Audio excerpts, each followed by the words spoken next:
Hey guys. um no intro because man, I mean for me, I guess I should start by saying to whoever watched this show from its beginning, like when the first episode first aired on TV in 2019, what was it, summer 2019, for you guys, this must have been some journey with this show, because it really, wow, it was.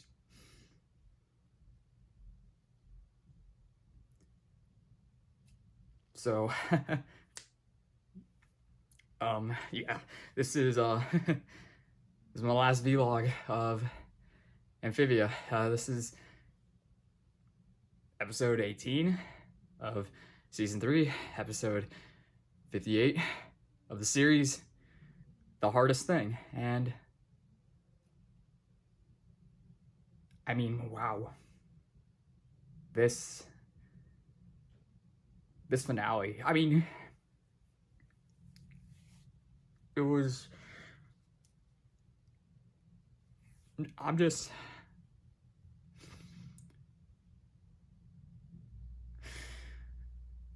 I'll say this.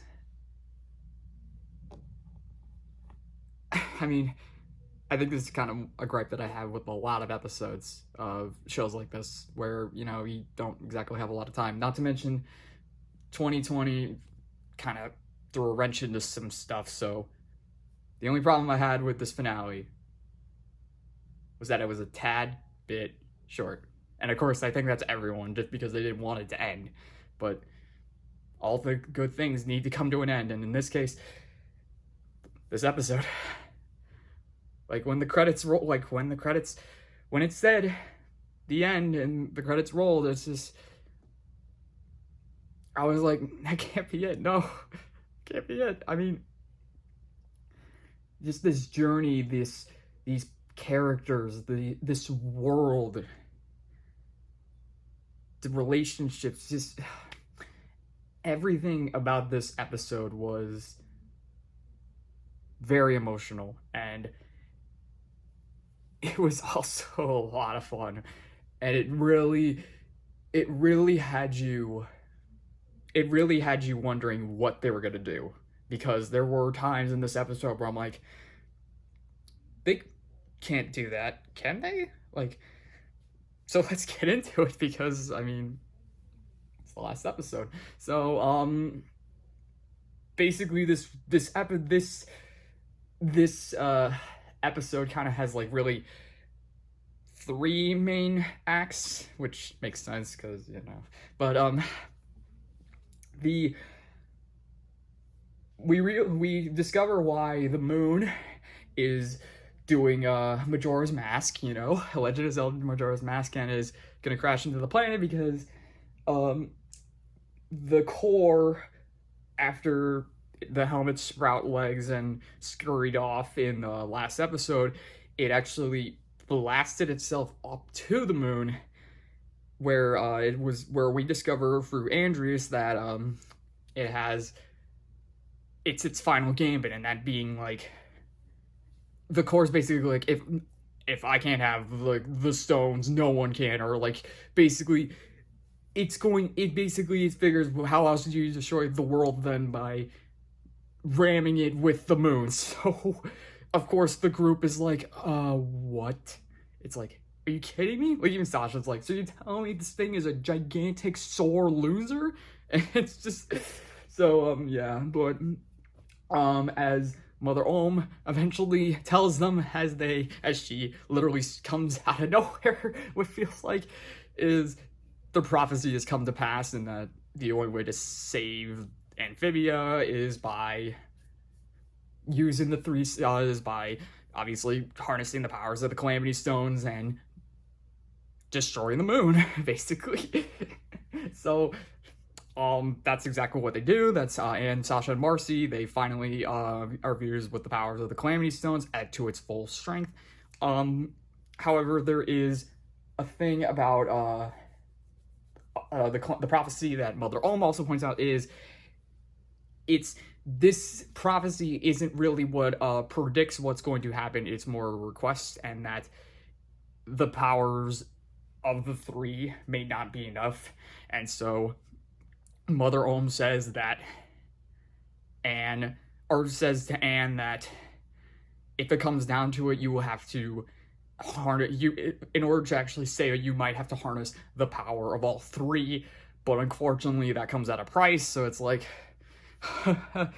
but before any of that happens, we get the coolest, most anime moments. And I know, and how anime is it? Marcy calls out how anime it is.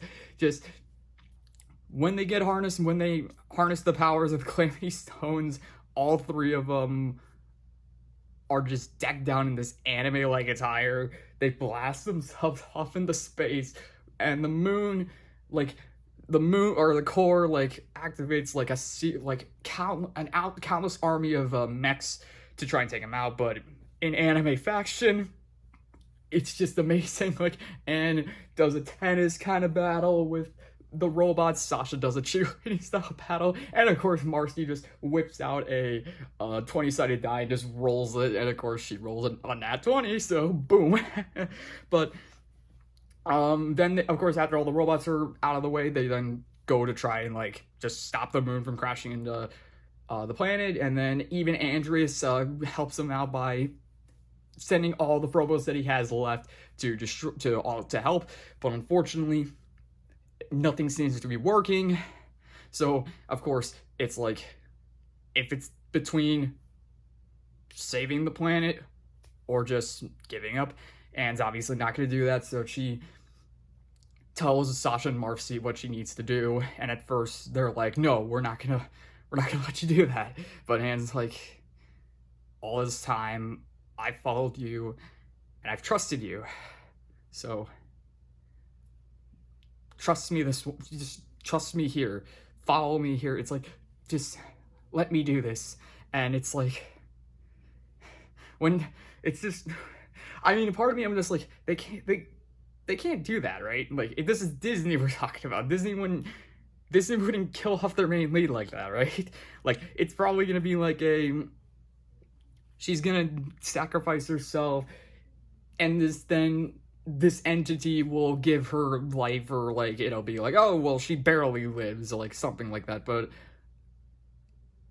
at first it doesn't seem like that, because they cleverly cut to commercial before we can figure it out. But and basically, yeah, she does that because all she has to really do is ask the stones to harness their power, and that's exactly what happens. She harnesses their power, and even when Sprig takes Frobo up to space to try and convince Anne not to do it, Anne's like, I have to. It's not easy, but I have to. And of course she does. Blows up the moon, which saves the planet. Even Andreas has a moment with the core. The core is like, you could have been an immortal. It's like, what do you think you're doing? And Andreas, of course, word for word, says exactly what Anne said to Sasha in season 1. Something I should have done a long time ago, standing up to you. And he crushes his crown in his hand. It's like, and then, and comes back down to the planet, and why am I getting emotional? Because I've seen the episode, I know what happens, but it's just the moment when she seemingly dies. It's just literally she disintegrates, and you think there's no way, right? There's no way. And Anne eventually lives. Anne eventually wakes up in this Super Mario Galaxy kind of thing. And she enters this little house where she is introduced to this entity that we don't see, I mean, we see its actual form, but it's too horrifying for the human eye, so it just turns it first it turns into like a 90s computer, but then eventually becomes a domino. So okay, sorry for that cut. It's just camera died. Okay. So this entity thing, it takes this form of domino because that's true form would be too scarring, or so. A part of me was, excuse me, jeez. A part of me was kind of like like back and forth on the idea of like actually discovering what it was, what these calamity stones actually were. But granted, the explanation we get is intriguing, and that being this entity has been a guardian for eons of countless planets, countless worlds, and so it wanted to see what humanity would do if it was given like some of the power.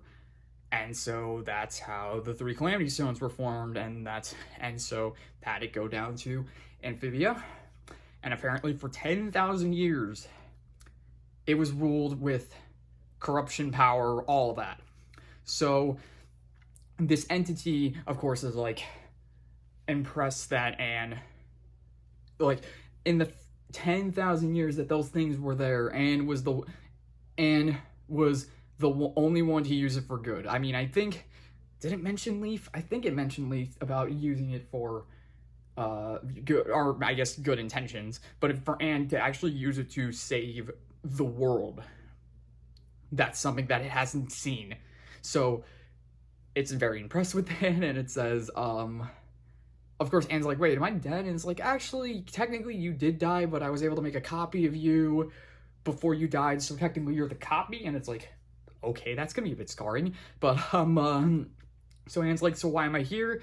And the entity said that it was looking for someone to take over. Basically, it's like, I've been doing this for eons. It's like, it'd be nice if someone took over. So basically, it's like this being this all-powerful god, and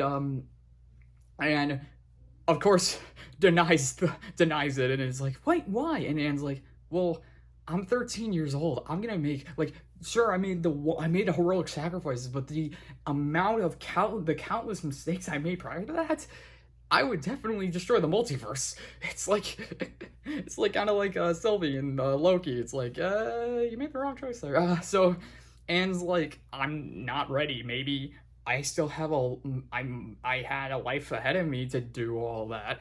And so the entity's like, okay, maybe you're right about that. And Anne's like, well, yeah, because people change. It's like, change is bound to happen, and like that's the thing.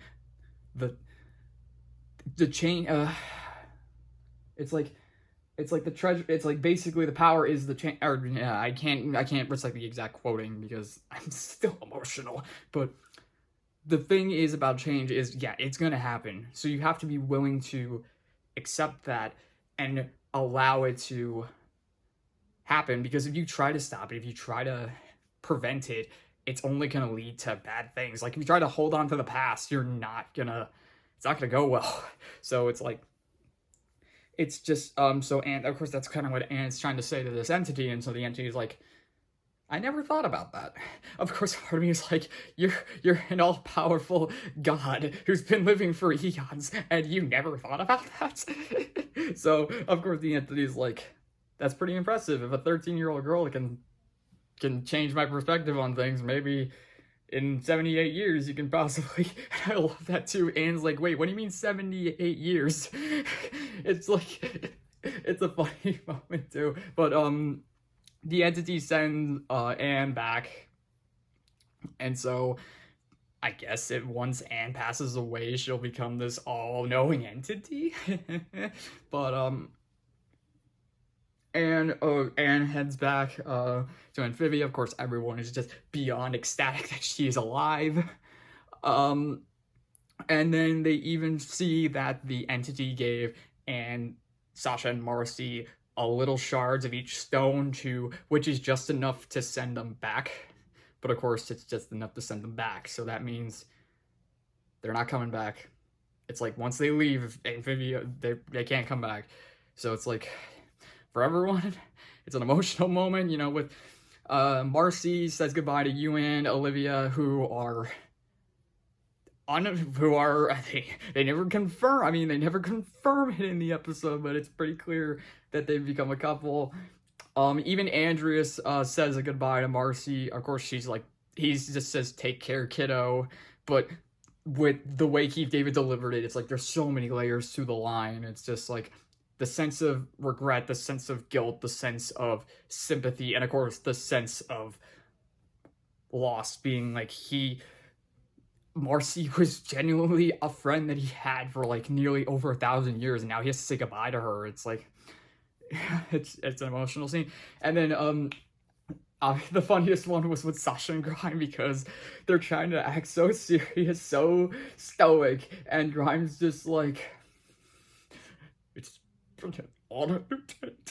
And then of course they start bawling like crazy. It's literally over the top bawling. It's so but Sasha's like, you tell Percy and Braddock that I'm gonna miss him so much. And of course I think that's something that people are gonna be mad about, is that we don't see Percy and Braddock in this. So unfortunately, whatever happened to them, it's just left up in the air. But obviously the most emotional one is with Polly, Sprig, and Hop Hop, just them and everything that's happened in their lives. Just a very emotional, just each of them. And it's just, I mean, for Sprig especially, because this is really his first big best friend besides Ivy, and it's just everything that's happened, everything. It's like Anne leaves Sprig her cell phone for him, which is pretty funny, because it's like we know how you can charge it. You just gotta go find those electric beetles. But they say their goodbyes, and then they go. They head back to Earth.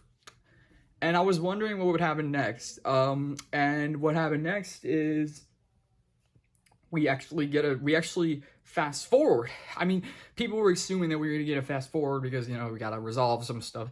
So we fast forward, and we actually we're in Amphibia, and we're going beat for beat, how the show started. It's like we have things fly. We have the dude who still never got down from that dragonfly that snatched him in the first episode. And even he makes the joke. It's like, you know what? I'm actually enjoying this. But so we see Polly, who's grown. Like, she's, I don't know how old she is. She's 10 years older than what she was in season 3. She's grown. She's got hair. Her face is still the same. Like, it was weird that it didn't sprout. I don't know why she doesn't. I don't know. But she's going around town. She's seeing everyone. Even Yunan, Grime, Olivia. They all come back. And it's like, what are they coming back for? It's like, and they made a statue in Anne's honor because it's the 10-year anniversary since all this began, or at least the Toad, or at least the Calamity stuff. And so it's like the statue is Anne, music box in one hand, sword in the other. And speaking of the music box, after they were sent back, the box disintegrated, just gone.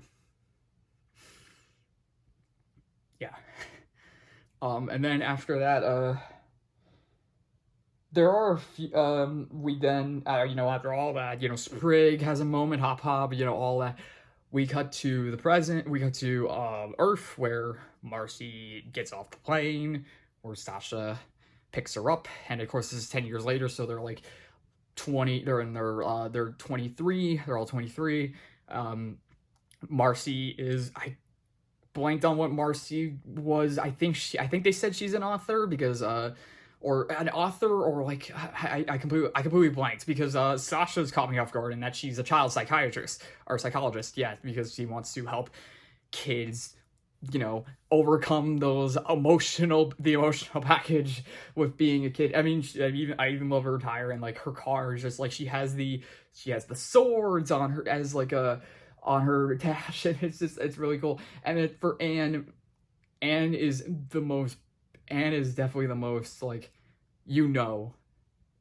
and that is she is I don't know the term, but basically she is an expert on amphibians at the local aquarium, which she's giving a tour. She's showing off a pink frog to a bunch of kids, and she's giving them details, fun facts, and all that. And then they ask what's his name, and she of course says, "Named Sprig, I named it after my friend." And it's like, yeah. And then of course we get a monologue, we get a internal monologue by Anne going over obviously the message of change. We get the reflection of Marcy and Sasha in the background because this is Anne's birthday.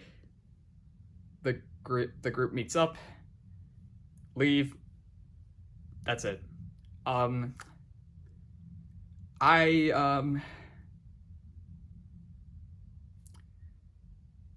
part of me, there's definitely a few plot holes that are left. The main one being the book that came like the Dr. P's book that showed the calamity box, and like outside of that, I mean, that's about it in terms of like plot holes. But I mean, Braddock and Percy, of course, but it's like, for me, I think, I mean, I really enjoyed this finale, but two things come to my mind. One is, I'm obviously gonna watch this again, but I wonder if it's because I was so excited, I was so hyped. I was like, I'm not saying I was a bit underwhelmed. I mean, I felt so emotional with this finale that I kind of held it to a high standard. But I didn't hate it. I just felt like it could have been tightened up a little bit more, or given a little bit more time to like resolve, like have the resolute, like show more of like what's happened. But at the same time, with 2020, with what the setbacks that they had, I can't really complain. This is probably like what they had, and so I can't really complain about that. It's still a good finale. But the second thing is seeing all this in one, seeing beginning of the end, all in, and this in one go. I mean, Matt probably talked about it, how beginning of the end, all in, and hardest thing is essentially the finale. It's like, it's a 3-parter, so it's like, if you saw it in one go, how would this work? And I feel like it would be, I mean, obviously it would be very, very, it's action heavy, emotional, and just phenomenal. I mean, just,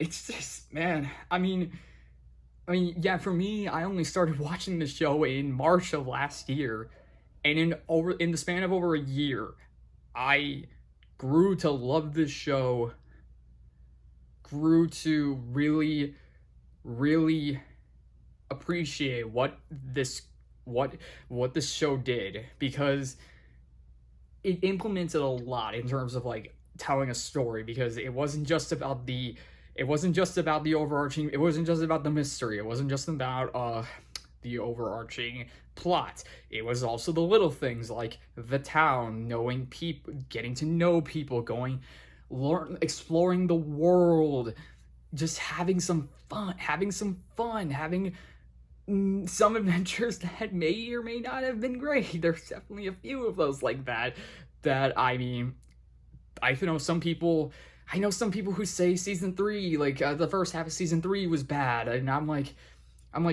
it's not bad. I mean, it's just, yeah, maybe they didn't focus on too much serious stuff, but it's not like they completely abandoned everything. There's definitely still there's some episodes that are not really plot heavy. It's just focusing on the group, the family, just building the relationships, because when you get to the end and you realize they're never going to see each other again, the adventures they've been on, the highs, the lows. And so when you get to the end and you realize they're never going to see each other again, the adventures they've been on, the highs, the lows. And so when you get to the end and you realize they're never going to see each other again, the adventures they've been on, the highs, the lows. And so when you get to the end and you realize they're never going to see each other again, you know the adventures they've been on, the highs, the lows. And so when It's just because that's what happens. That's what happens in life. It's not going to be all highs. There's going to be lows.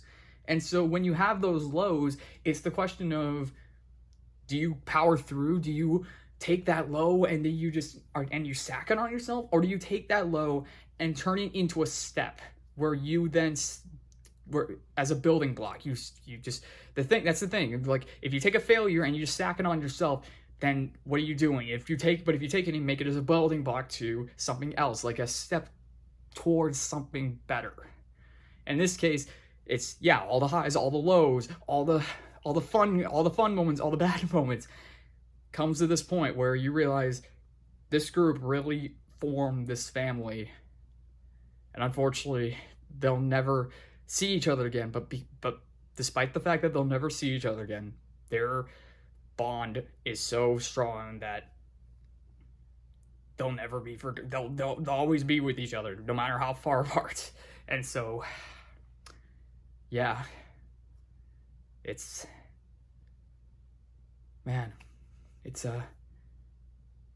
something. It's something.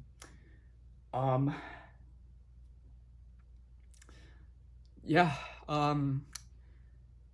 Okay. That's everything in terms of what I had to say about the episode. Matt Brawley, if you or anyone on the crew that worked on Amphibia is somehow seeing this video, I just want to say congratulations for making this show, because I know the hard work, I know what it must have taken to do this show, especially with 2020, with how that threw a wrench into things. It really was an adventure. It was a show that I never thought I was gonna like. After, I saw the posters, I saw all the stuff, I wasn't sure I was gonna like it or not. But it won me over pretty quickly. I mean, because I first saw it was fun, it was crazy, but then I saw it was also emotional, powerful, and also just, it knew how to make a world feel lively.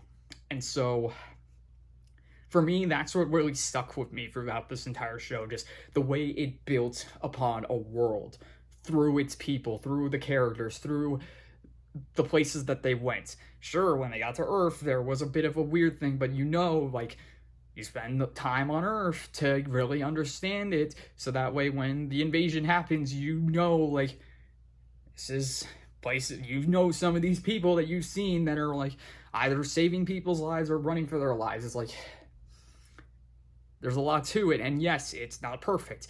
It is not a perfect show. There's no such thing as a perfect show. There's definitely a few things that I don't like, and I don't know if I will like, but just because I don't like it doesn't mean I accept it, or I don't accept it. I accept the things that happen in the show because of what was decided in terms of production, what they thought would work, but maybe it works for some people, but not for me. Because we all have that. We all have our different perceptions. We all have our different, we all have our different, judgments on things. It's we're all not gonna like the same thing. We might like a few things together, but not everyone's gonna like the exact same thing that I like. Maybe someone will have a lot of interests that I have, but it's not gonna be 100%. So, yeah, but, yeah. Okay, I think that's it. I think that's everything I had to say about the show, about this episode. So, that is it for the Amphibia Vlog series. 58 episodes, over 100 segments, 106 segments, if I remember it correctly. What a ride. So, I hope you guys enjoyed the video. If you liked it, leave a like. If you want to leave a comment, leave a comment. And if you want to subscribe, subscribe. You don't have to. I'm just saying. Thank you all for watching, and we will see you in the next video.